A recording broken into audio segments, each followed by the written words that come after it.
12 മണിക്ക് കെ സുധാകരൻ നടത്താനിരിക്കുന്ന വാർത്താ സമ്മേളനം എന്തായാലും ഉപേക്ഷിച്ചിട്ടുണ്ട്. ശരത് ലാൽ ചേരുന്നു ഡൽഹിയിൽ നിന്ന്. ശരത്ത്, ഇനി ഒന്നും തുറന്നു പറഞ്ഞ് പാർട്ടിയെ മുറിവേൽപ്പിക്കാൻ കെ സുധാകരനില്ല. സീറ്റ് ലഭിച്ചിരിക്കുന്നു, ഇനി സമവായത്തിൽ എത്തിയിരിക്കുന്നു. ആ അർത്ഥത്തിലേക്ക് കാര്യങ്ങൾ പോവുകയാണ്. ഇനിയൊരു പ്രഖ്യാപനം മാത്രം വരേണ്ട കാര്യം മാത്രമാണുള്ളത്. കണ്ണൂരിൽ കെ സുധാകരൻ മത്സരിക്കും. എന്തായാലും വാർത്താ സമ്മേളനം കെ സുധാകരൻ ഉപേക്ഷിച്ചിരിക്കും.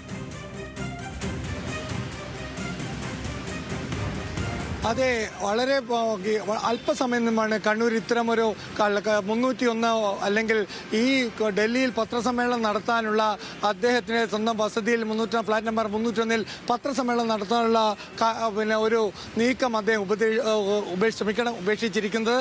കാരണം AK ആന്റണി ഇടപെട്ടു എന്നതാണ് നമുക്ക് ഏറ്റവും ഒടുവിൽ ലഭിക്കുന്നവരും. AK ആന്റണി അഭ്യർത്ഥന മാനിച്ചാണ് ഇപ്പോൾ കെ സുധാകരൻ പത്രസമ്മേളനം മാറ്റിവെച്ചിരിക്കുന്നത്. അതുമാത്രമല്ല, കെ സുധാകരൻ സ്ഥാനാർത്ഥി കണ്ണൂരിൽ സ്ഥാനാർത്ഥിയാവും എന്നുള്ളൊരു സൂചനയും പുറത്തു വരുന്നു.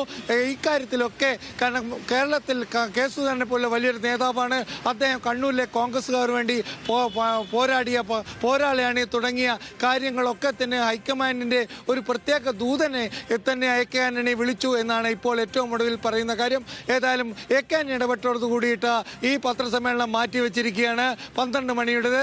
ഏതായാലും കെ സുധാകരന് കണ്ണൂർ സീറ്റിലേക്ക് കെ സുധാകരന് ലഭിക്കുമെന്ന സൂചനകളാണ് ഇപ്പോൾ പുറത്തു വരുന്നത്. ഏതായാലും രാവിലെ മുതലുള്ള കണ്ണൂരിൽ അതുപോലെ കോൺഗ്രസ് പ്രവർത്തകർക്ക് ഉള്ള ഉദ്വേഗം നിറഞ്ഞ നിമിഷങ്ങൾ ഇപ്പോൾ പത്രസമ്മേളനം മാറ്റിവെച്ചതോടുകൂടി അയഞ്ഞു അല്ലെങ്കിൽ കെ സുധാകരൻ അയയുന്നു, അല്ലെ കെ സുധാകരൻ പാർട്ടിയോടൊപ്പം നിൽക്കുന്നു എന്ന ഒരു സന്ദേശമാണ് വരുന്നത്.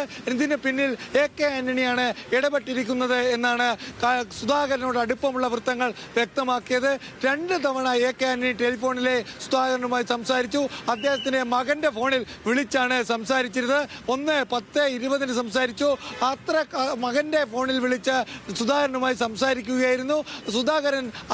സുധാകരൻ പറഞ്ഞത് തന്റെ അനുയായികൾ അവരൊക്കെ തന്നെ നിർബന്ധിക്കുന്നു, താൻ കോൺഗ്രസ്സുകാരനാണ്, സ്ഥാനമാനങ്ങൾക്ക് വേണ്ടിയല്ല നിൽക്കുന്നത്.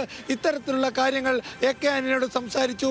AK ആന്റണി ഈ പ്രശ്നത്തിൽ ഇടപെട്ടത് തന്നെ കോൺഗ്രസിലെ അതായത് സുധാകരനെ അനുനയിപ്പിക്കാൻ പറ്റുന്ന നേതാക്കൾ ആര് എന്ന ഹൈക്കമാൻഡിന്റെ അല്ലെങ്കിൽ കേരള നേതാക്കളുടെ ഒരു ഗവേഷണത്തിന്റെ ഫലം തന്നെയാണ് AK ആന്റണിയെ മുൻനിർത്തി തന്നെ ഇത്തരമൊരു സമ്മർദ്ദതന്ത്രം കെ സുധാകരന് കണ്ണൂർ സീറ്റ് ലഭിക്കുമെന്ന സൂചനയാണ് ഹൈക്കമാൻഡ് വൃത്തങ്ങളിൽ ഇപ്പോൾ പറയുന്നത്.